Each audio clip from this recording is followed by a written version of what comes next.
So, All right.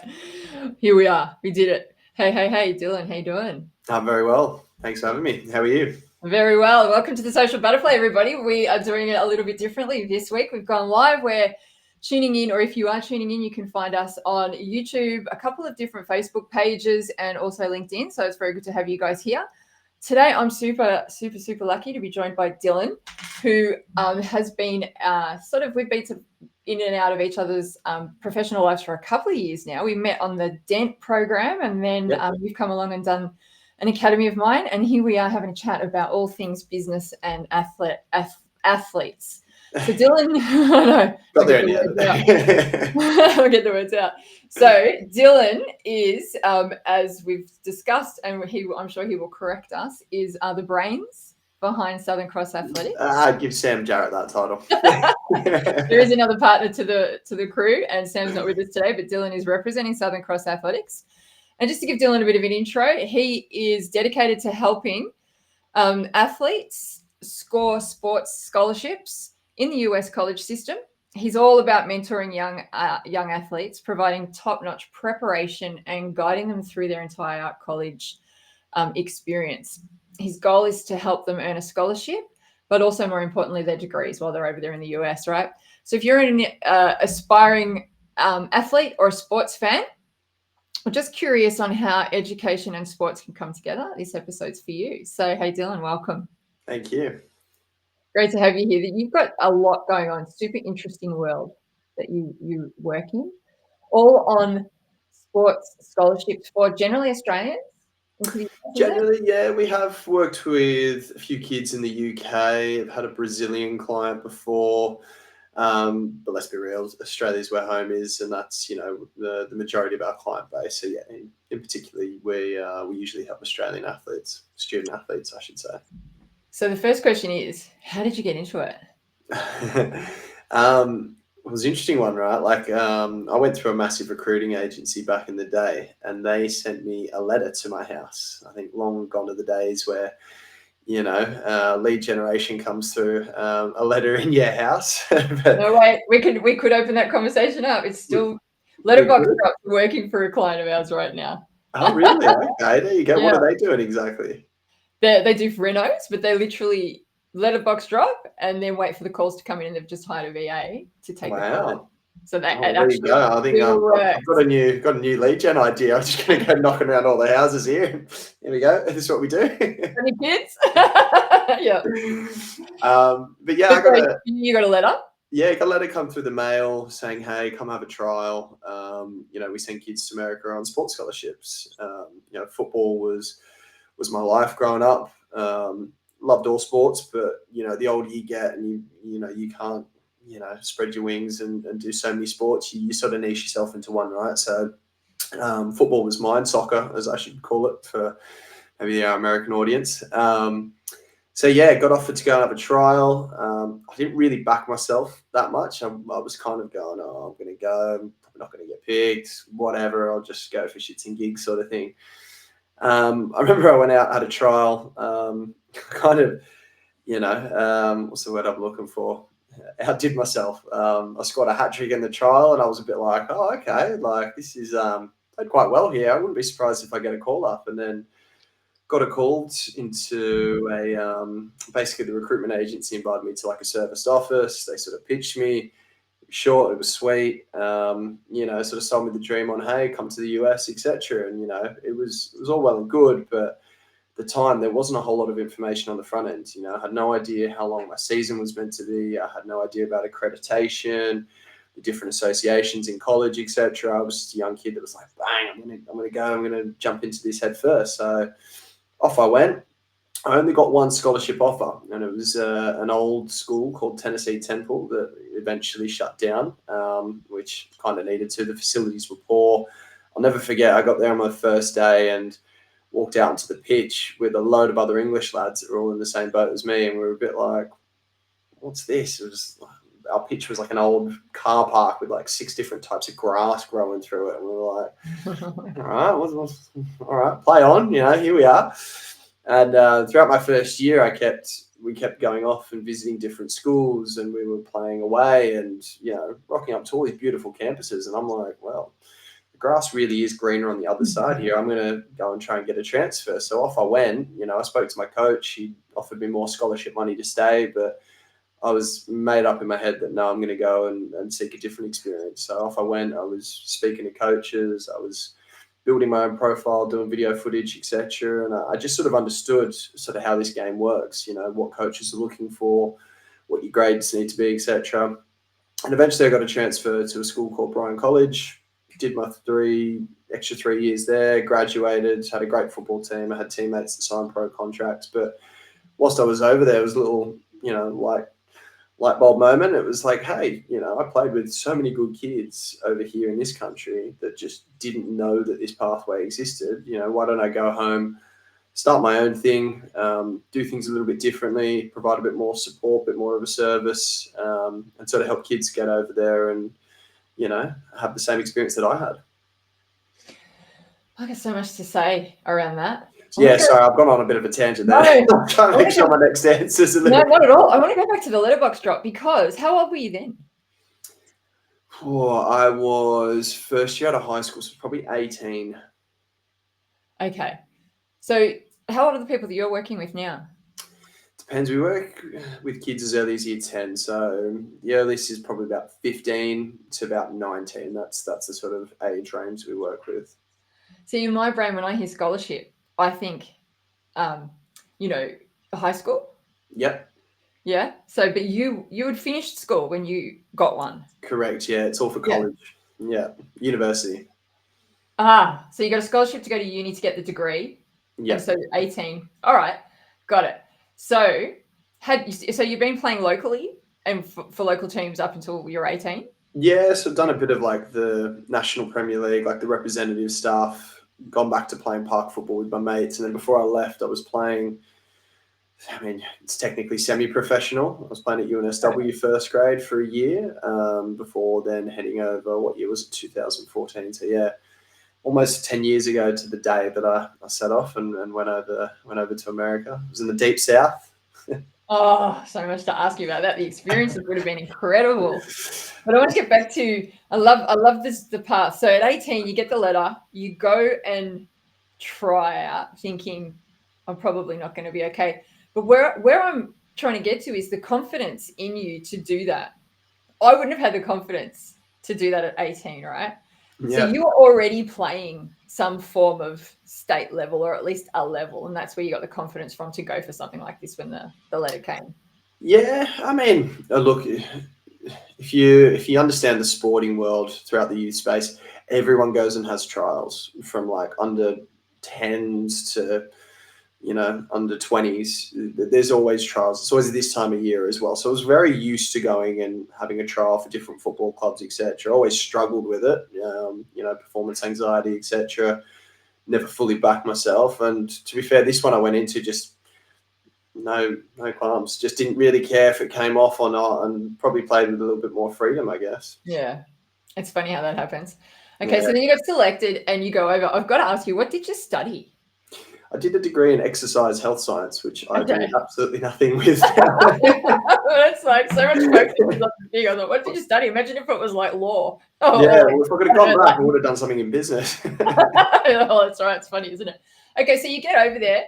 Did you know the uni that you were going to before you left? Did know the uni I was going to, yeah. Didn't know a whole lot about it. And that was kind of on me, right? Like I didn't do enough due diligence on the front end to have any idea of what I was getting into. I was just sold on, hey, you're going over to play football. See you later. Totally. So the recruitment agency said to you, we've got a school, here's the scholarship. Is that how it works? Pretty much, yeah. So you don't get a choice? Not necessarily.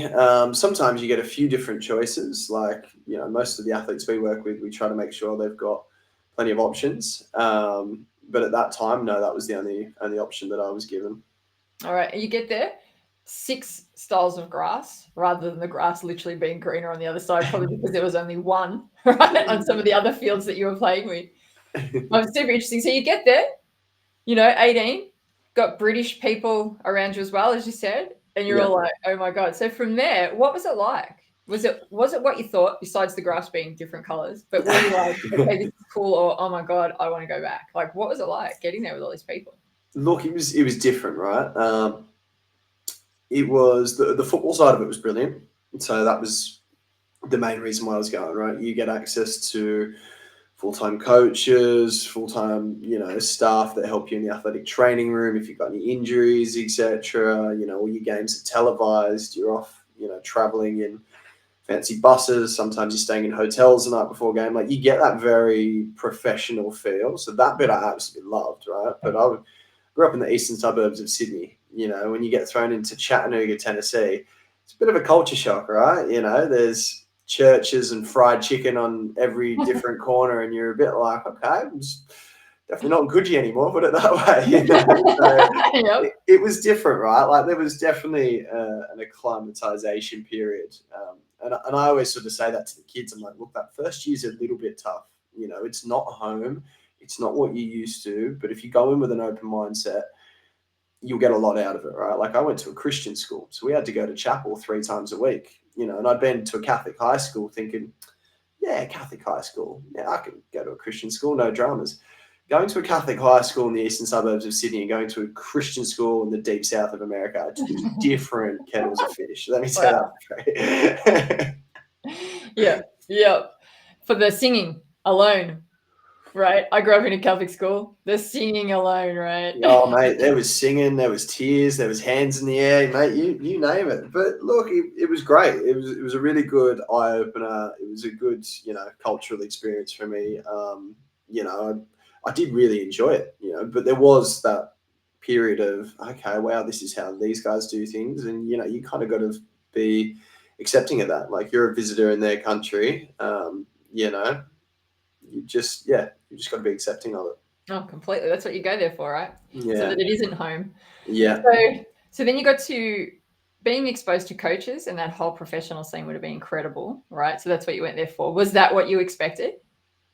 Yeah, I think so. Yeah. Yeah. I think the football side of things was definitely what I expected, the coaching, etc. Especially more so when I moved to my second school. We had a really good coaching staff. We had a really good team. We were top 10 in the country at one stage. So yeah, I definitely got that high level coaching, that professional feel when I moved to my second school, Brian. And to see yourself on TV, was that cool? Or was it after a while you kind of like, It whatever? was, I'm not going to say TV. Look, so some of our kids, they do consistently play on ESPN, which is very cool when I turn on the TV and I'm watching them run around. Ours were like just streamed online. So it was usually just parents back home and, maybe some other people around the school would tune in and watch it live, etc. I mean, yeah, it wasn't. I wouldn't classify it as being that special of a moment. But I think some of the kids that we've got that are at the Division 1 level, and they're playing on ESPN and all the cameras are there, etc. And that was like the level above what I was playing over there. Like that, that is completely different, and it would feel a little bit surreal. Talk to me about the training you got from the coaches and the level of lifting your game and your skill set. Was that awesome, number one? Number two, did you learn a heap that you didn't know, and was it all worth it? Yeah, I think with any different coach that you work with, you're going to learn different pieces, right? I've gone into coaching myself, and one of the biggest things I say is, you learn by experience and, by working with different coaches and new styles, ideas, methodologies, etc. So yeah, definitely learned a lot whilst I was over there from the coaching staff and, from other coaches, etc. In regards to like our training, it was very intense. Like, we got to pre-season and it was 3 sessions a day. So your first session would be a mixture of fitness and a little bit of ball work. Lunchtime session, we would be doing like S&C work. Afternoon, we'd just play. And when you go from training here in Australia 2-3 nights a week to 3 times a day over there, it's a shock to the system. So yeah, that was full on. And then as the season progresses, your periodization comes in, and, before match days, we wouldn't be training super hard. If we had a bit of a break, the intensity would lift. That was probably one thing that I sort of, found quite interesting. It wasn't every day you're going to get flogged, you're going to get flogged, you're going to get flogged, because you're just going to run people into the ground and they're going to get injured, right? So it was staggered of when we were going to go hard, what time of the season, etc. So yeah, the training was intense, but yeah, definitely loved it. And it definitely was worth it. Really enjoyed it. It's funny you say about not using your degree in business. I speak to a couple of people I know that love coaching or sports coaching, and they correlate that to what's going on in the business world, particularly around teamwork and on and off seasons and things like that. Yeah. So it's funny. I think you've probably brought back more on business than you know. Maybe. Right. Maybe. So speaking of that then, you were over there and you had a moment where the light bulb came on. Talk to me about what happened there and then how we've ended up where you are now. Yeah, it was kind of funny, right? Because we tried to uncover this a little bit more during that dent course that we did. And I can't ever remember back to like one exact day where I was like, oh, wow, why don't I do this? But it just sort of like manifested a little bit over time, that once I did transfer, I'm like, hang on, okay, I know how this works. Maybe a little bit more time passes. Yeah, I could do this. Okay, that could be the name for it.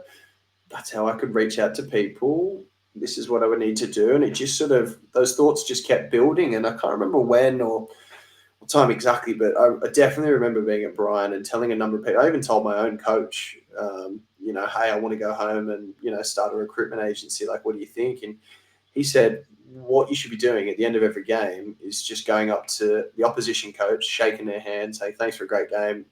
This is what I'm planning on doing. Would love to stay in touch, build a relationship, and go from there. So, yeah, it just sort of, it came over time, but I think it was purely based off the experience that I had when I was over there, and also the negative experience that I had to sort of go, okay, cool. How can I go away and do things a little bit differently? Which sort of led me to starting SCA. And when did you start that? So got the groundwork happening back in 2019 when I got back from America, but it was kind of tough, right? Like at the time I was, managing a full-time job. I was just, trying to build a website in the background, starting to build up some partnerships, marketing material, etc. And again, diving into this headfirst, not having a clue about what to do, and, trying to get a contract together and all that sort of stuff. And then I remember I was speaking to an athlete back into 2019, 2020, January, signed her, and then COVID hit, which shook up the whole world. And, at the time, I wasn't living with parents, etc., and I had rent to pay for. I ended up having to go back to working on a building site for most of 2020, just through lockdown. And I remember it was kind of funny. I was working on the Opera House, and then in my breaks, I was sending emails to coaches and, trying to get scholarship offers for the one athlete that I did have. And then by the end of the year, signed another couple of kids. So I only signed 3 kids in the first year. And then second year, Sam joined probably midway through the year. And that's when we went into a second lockdown, and it was great. Sam and I will always sort of remember the second lockdown, where we were basically getting paid by the government to build the business in the background. So we were just working online all day, every day. And, it sort of took off from there. What do they say that a lot of great businesses come out of those sort of times, like IBM or some of Bill Gates sort of hit his stride during a big, massive recession? Oh, okay. I think it was the biggest recession. So they say that out of the recessions or, any sort of big drama financially, that normally a good entrepreneur is built, right? So when did Butterfly Media get built? Well, funnily enough, you should say that. 2019 we started, and there you go. And then it all started to hit, right? So everybody went online. There you go. It's a good way to use the government money, isn't it? Like through that period, is to literally, you've got all this time, so let's throw it into the business. It's such a good thing to do. Like otherwise, you would have had to keep doing it in between jobs, which would have prolonged the actual exactly. success. Yeah, exactly. So well done. All right. So 2019 you started. 2020, lockdown, building the business, working on websites and getting contracts and things, and knowing that one day life was going to at least open up so that you could do this again. Yeah. Talk to me about your first client that you signed, the one that you're trying to get overseas before COVID hit. So how did that come about? Came through a referral. Came through a referral through Jonah Football. who is a top-class football coach here in Sydney. He's done really well in the online space as well. He's built a great brand. A lot of people follow him on all different platforms. He's now got his own app as well that kids can sign into and do training. I think there's SCA, nutrition on there, etc. And we had a mutual friend that we got connected with, and then he sort of said, yeah, look, I've got a few players for you. Here's a girl called Chloe first. Have a conversation, see where it goes. And we sat down at a cafe, sort of, gave him my experience, sort of told him what it is we can do, and off we went. And then we literally had lockdown. So all football got cancelled. So we had access to no video footage from this year, which we were going to work on. And then poor girl tore her ACL not long after. So it was just like a couple of real tough obstacles to sort of deal with. But we eventually got it over the line, and she got placed at a Division I school in New York called St. Francis Brooklyn. And she went off there in 2021. So she actually got there in the end. She did. Shout out to her. She's been super resilient. She's had a couple of bigger obstacles that have come her way, but she's still fine. She's still doing well over there. It sounds like she's already had the biggest ones, but life throws things at you.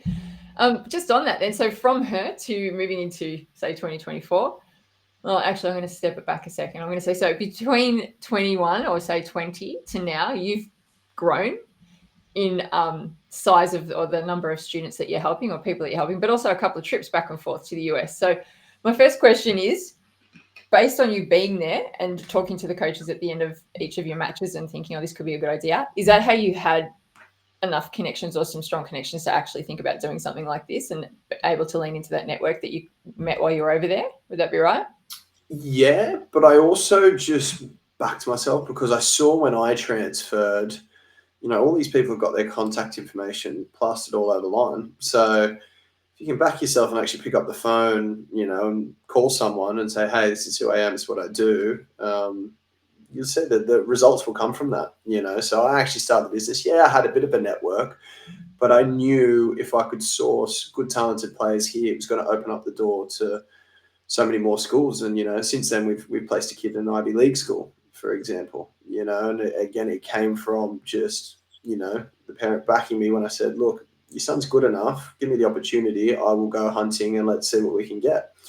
So there was a mixture of, because I'd sort of gone and played in America, I knew the system, I knew how it all worked, I knew I was going to make more connections, as the business progressed. Now we've got a database of every coach in America on there. Doesn't mean I know every single one of them personally, but since time we've built that. We've got some really good established relationships now, and people that do genuinely trust us and come to us consistently for players. Oh, that's fantastic. And you did just go over there recently?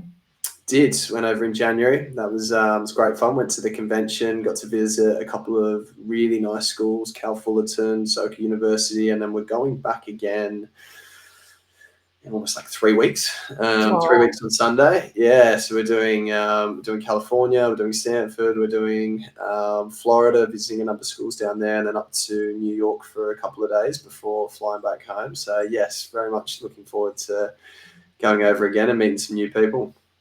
It almost lets me segue into social media conversation because, that is a whole social media reel waiting to happen. But before I do that... Don't you worry, we'll be absolutely milking it on social media. Totally right. Oh, my God. There's so much happening there. Just from the first phone or the first plane photo all the way through. Oh, my God. No. There was someone that told me you want to even be filming the night before packing, if you recall. Yeah, you so do, right? Take us on the journey. Take it on the journey. We want to come on the journey. How engaged we're going to be by the time you come back from New York, right? But before I get there, what I want to ask you is a few questions around what you look for in a student, so that if anyone's listening, if there's a parent listening right now that's got a child that they believe is skillful enough or that might have a chance, or if they're just even intrigued in how the system works. First off, what do you look for in a student or in an athlete? From an athletic point of view and from an academic point of view, if there is those sorts of prerequisites, what's going on for you? Yeah, so athletes, we usually look for kids that have played like a representative level of their sport, So for example, soccer is probably our biggest market. If they've been playing in the National Premier League representative system, those are the sort of kids that are our ideal clients, I would say. Moving backwards from that, touching on the academic piece. Now, a lot of people get this like stigma, I've got to be doing an ATAR, I've got to be highly academic to go to America. Well, it's not actually the case. Like, I finished with an ATAR of 63 and I still got a degree over there. That's another whole conversation. Don't get me started on that, what my teachers told me to pick and didn't scale well, etc. But diverting back to your question, it's you hit a pain point there. So look, for academic piece, ideally, if the kid's highly academic as well, that's great. Like, that ticks so many boxes, because the higher the academics, it's going to open up more academic scholarship opportunities for other schools. For example, like the Ivy League schools that we work with, it's unless the kid is academic and highly academic, they're not getting in. Doesn't matter how good they are at football. They could have played for the Australian team, etc. If they don't have the academic piece that goes with it, they're not getting into those sorts of schools. Now, there's lots of other schools that we work with that demand a GPA of only 2.0, which basically means averaging C's in all your classes. So there's a number of different ways to look at it. There's different online high school classes you can look at. There's standardized testing. There's going through the junior college route as well, which gives you an opportunity to go over into the college system, be an athlete, earn your core credits, and then transfer schools. So obviously, highly academic is great, but that doesn't shut the door. If someone really wants to go, we can make it happen from an academic piece as well. And then probably the final thing that we look for, which is really important, is the character. So every kid that we sign, we actually sit down with over a Zoom call and their parents, ask them plenty of questions about, what it is they're looking for, what their long-term goal is, etc. And there has been kids previously that we've spoken to and gone like, great, they fit the bill from an academic athletic perspective, but probably not the right sort of character we want representing our brand as well. So we pride ourselves on doing that due diligence on the front end and making sure that, we are recruiting the right kids. Do the parents go? They can go over and visit. They don't go over and play. No. But unless you're looking for a scholarship here, Katrina. I don't know what your background in sport is, but I think I might have convinced that vote. It's not about my academic acumen. I don't have any kids, right? So I'm already stuck. That's the problem. No, but it's just like, we're sending their kids off to school for like 2 years minimum. Would it be? I'm trying to get my head around the time frames of it. 4 years. Yeah. Oh, maybe the parents wouldn't go. Maybe they'd be happy. Yeah. Here, take little Johnny. Some do. Some wrap them up in cotton wool and don't want them to go. I've seen both. Yeah. Okay. All right. So it's a complete scholarship. Everything's sorted for them. They go over there and the parents can go visit if they want. Correct. Yeah. So parents come over, watch games, visit the campus. Like, my old man came over for graduation. So yeah, it does happen. Like, it's not just, hey, shipped off, they go in prison for 4 years, you can't see them. You get plenty of off time, so you're only really on for 8 months and you're off for 4. So you get a break at Christmas for a month and you get a 3-month break for the equivalent of their summer, our winter. So there's plenty of time to come home in between and things like that as well. Yeah, right. Loads of fun. So just to retouch on, you're going to end up in New York. So you're going to do lots of social media for me. Let's talk about social media. So you are on all the platforms. People can find you there. You've got some incredible stuff on Instagram, which is cool. I love your videos. If anybody hasn't seen Dylan's videos, they're awesome. So make sure you get on Instagram to have a look at them. I think we can take all the credit for that. So Dylan and I met during a Dent accelerator program. So shout out to Daniel Priestley and the crew that are all a part of that, because we're all still hanging out together. We're all still here. They did a good job of building a bit of a community, didn't they? Yeah, they've done all right. And then Dylan came along and did the Social Academy with me, where we take socials to sales and do a whole heap of things around using the internet to build a business. So thank you very much for that, Dylan. And in that is where we had some fun, where Dylan did a lot of video work, and we actually learned heaps from you, because you'd come on and share some of the ways that you've been making videos. And I'm like, oh, there's a new app. Or, geez, you make it look easy. So do check out Dylan's work on at least his Instagram account. I'm sure you're sharing it everywhere. Yes. Of course you are. Instagram is probably our biggest, but yeah, I probably a little bit slacker on other platforms, but yeah, we're getting there. Just send it all out, right? Send it out all at once.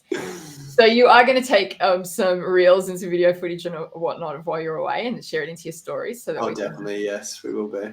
We can see all of it. That'd be great. So before we wrap up, tell me, are you currently looking for some students? And is there any particular types of people? Is there anyone that we can be looking out for you over the coming months? Always. It's mostly just anyone that's sort of interested in this pathway, right? Like, obviously, yes, we are salesmen in our role. You know, we are selling a 4 or 5 year commitment. You know, it's not just a simple purchase of, hey, buy this pen. You know, and I always say, like, it's got to come from the kids. If they genuinely want to do this, then yeah, we can make it work from them. But you know, we don't just want people that wishy-washy, just kind of want to go through the process, see what options they can get. Like, if you're committed, you know, you're committed. And yeah, we're always looking for top level athletes, you know, kids that want to represent our brand, that want to go over and do well. You know, our sort of target range is anyone from year 10 onwards, and maybe a year or so out of high school. Then we can work with those sorts of people. You know, anything past that sort of a year or two out of high school, it starts getting a little bit messy with eligibility rules, etc. So yeah, answer your question, yes, we're always looking for, you know, top level athletes in and around that sort of age range that are genuine about, you know, developing their academic and athletic careers. It sounds so exciting. And this is Australia-wide you're looking? Correct. Yeah. Yeah. All right. I think that's about it. I could probably talk all day long. We haven't even jumped on the sales conversation. I can hear the salesman in you. We can have a ball with that chat, right? But we'll leave it there. I love a good sales chat, but we'll leave it there. So if you are a parent listening to this and you have one of your children that you think could be a good fit, or has spoken about maybe looking at scholarships, or maybe you've looked at it, get in contact with Dylan. I'm sure he'd love to chat with you. He's got some great experience, as you can hear, and you just never know, right? You never know what's around the corner for your kids. Could turn it into a business when they come back, right? Hang on, we don't want no competitors here, Katrina. Sorry, what's that? Hang on, we don't want no competitors here. Okay, we're not developing competitors. All right. They can come back and work for us. How does that sound? Yeah, well, that's how big you're going to get, right? You've grown so much in the last couple of years. It's been great chatting with you. Thank you so much for spending some time with me. Have you got anything else you'd like to add?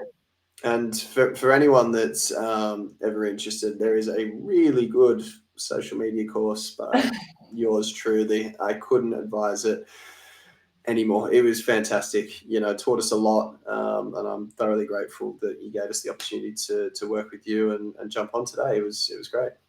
It was great having you. We had a ball on that at the academy. So if you want to join the academy, you know where to come. Yell out and I'll see whether we can squeeze you in. All right. Thanks, Dylan. It's been awesome. Everyone out there, we will see you next time with Michael Cliff, my business coach, as we unpack everything to do with business. Have fun. We'll see you next time. You can never find